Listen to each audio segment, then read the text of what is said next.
आज मुझे गर्व है कि बोलने का मौका मिला। ये 85वां महाअधिवेशन है और इसी का नाम कांग्रेस है कि कल कोई और बोल रहा था, आज कोई और बोल रहा है, आने वाले कल में कोई और बोलेगा। ये परंपरा, ये संस्कृति, ये कांग्रेस और देश की संस्कृति को बचाने की संस्था हमेशा से चलती रही थी और चलती रहेगी। हमें गर्व है अपनी पार्टी पर, हमारे संकल्प पर, हमारे सिद्धांतों पर, जिसके कारण हम सब जुड़े हुए हैं। मुझे कबीर जी का एक दोहा याद आ रहा है, चूंकि मैं राजनीतिक संकल्प के लिए यहाँ खड़ी हुई। साईं इतना दीजिए जामे कुटुंब समाए, मैं भी भूखा ना रहूं, साधु न भूखा जाए। आज ये कबीर जी का दोहा इसलिए याद आ रहा है क्योंकि हमारे देश के सत्ता पे जो लोग विराजमान हैं, ये दोहा उनसे बिल्कुल भी उनका साथ देता हुआ नजर नहीं आता है। लेकिन हमारे देश का सिद्धांत कबीर का सिद्धांत है, नानक का सिद्धांत है, बुद्ध का सिद्धांत है, मौलाना का सिद्धांत है। उस सिद्धांत को भुलाने की जो पार्टी इस सत्ता में है, मैं इसलिए नहीं कह रही कि कांग्रेस आज विपक्ष में है इसलिए हम लोग महाअधिवेशन करेंगे और संकल्प लेंगे। आज जरूरत है इस देश के स्तंभों को बचाने की, स्वतंत्र एजेंसीज को बचाने की, चाहे वो ईडी हो, आईटी हो, सीबीआई हो, हमारी यूनिवर्सिटीज हो, शिक्षण संस्थाएं हो, हमारा सदन हो, हमारी पार्टियां हो, रीजनल पार्टियां हो, कांग्रेस हो, विपक्ष हो।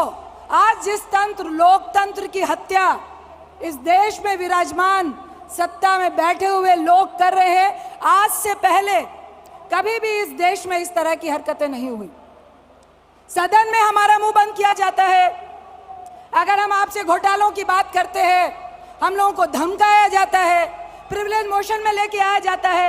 अगर हम बाहर बातें करते हैं तो ईडी, हेराल्ड के मामले में हमारे नेताओं को 60 घंटे बैठाकर बातें की जाती है, पूछताछ की जाती है, हरास किया जाता है। आप सबको मालूम है कि जब जुलाई में हेराल्ड के नाम पर माननीय राहुल गांधी जी को किस तरह से हरास किया गया, मैडम सोनिया जी को किस तरह से हरास किया गया, खड़गे साहब को किस तरह से 12-12 घंटे बैठाया गया।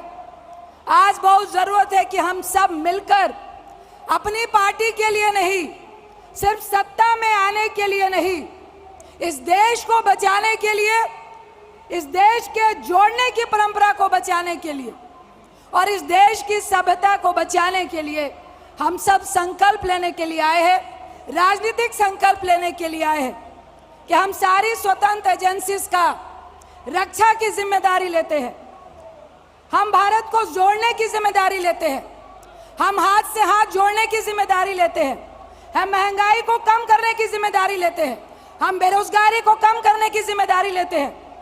आज 5 महीने 133 दिन राहुल गांधी जी ने पदयात्रा की, वो अपने लिए नहीं की, सिर्फ अपने पार्टी के लिए नहीं की। इस देश को आज जरूरत है कि लोग डरे हुए हैं, अग्निवीर विरोध करते हैं तो उन पे केस होता है, बेरोजगारी का विरोध होता है तो उस पे केस होता है।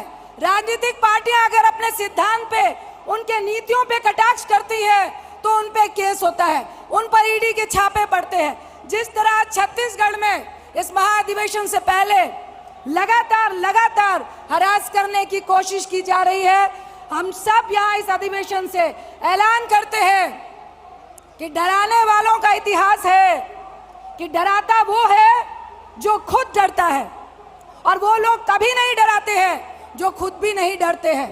उनके अहंकार पे एक और दोहा मैं बोलना चाहूंगी कि तिनका कभू ना निंदिए जो पावन तय होए। उस तिनके को कभी भी निंदा नहीं करनी चाहिए जो हमारे पांव के नीचे होता है। कभू उड़ी आखिन पड़े तो पीर घनीरी होए।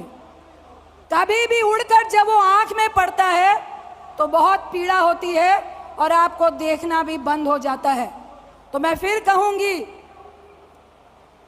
कि जो आज सत्ता पर है उनसे हम लोगों को पूछना पड़ेगा कि हमारे कबीर के दोहे को आप अलग करके जिस तरह कितना खिलाएंगे, कितना खाएंगे, कितने अपने मित्रों को लुटवाने का काम करेंगे देश को, ये आपको देश को बताना पड़ेगा। और जिस दिन हमने प्रश्न पूछना शुरू कर दिया, हम बेखौफ होकर, निडर होकर लोगों के बीच में जाना शुरू कर दिए। ये जिम्मा सिर्फ अकेले राहुल गांधी जी का नहीं है, ये जिम्मा हमारे अध्यक्ष सिर्फ खड़गे साहब का नहीं है, ये जिम्मा सिर्फ मैडम सोनिया गांधी जी का नहीं है, ये जिम्मा यहाँ तमाम बैठे हुए सिर्फ नेताओं का नहीं है, ये जिम्मा एक एक डेलीगेट का है, ये जिम्मा एक एक AICC मेंबर का है, ये जिम्मा एक एक ब्लॉक प्रेसिडेंट का है। हमें अपने विजन को, अपने मुद्दे को, अपने सिद्धांत को गांव-गांव तक लेके जाना है। भारत जोड़ो यात्रा हमने अपने लिए नहीं, बेरोजगारी के लिए की, नफरत के लिए की, महंगाई के लिए की, और आज जो हाथ से हाथ जोड़ो हम लोग शुरू कर रहे हैं, ये युवाओं के साथ के लिए है, महंगाई के खिलाफ के लिए है, कंधे से कंधा मिलाकर चलने के लिए है। मैं इतना ही कहकर आप सबसे एक ही बात कहूंगी कि जिस दिन कांग्रेस देश पार्टी तीसरे नंबर पे हम और मैं को लेकर आ जाएगी, निश्चित तौर से हम देश के साथ, इन सत्ताधारियों के साथ, इन तानाशाहों के खिलाफ लड़ाई को लड़ लेंगे। निश्चित तौर से जब हम डरना बंद कर देंगे, और डरना तब बंद करेंगे जब हमारे दिल में भय नहीं होगा और हमने जब कुछ भी गलत नहीं किया होगा।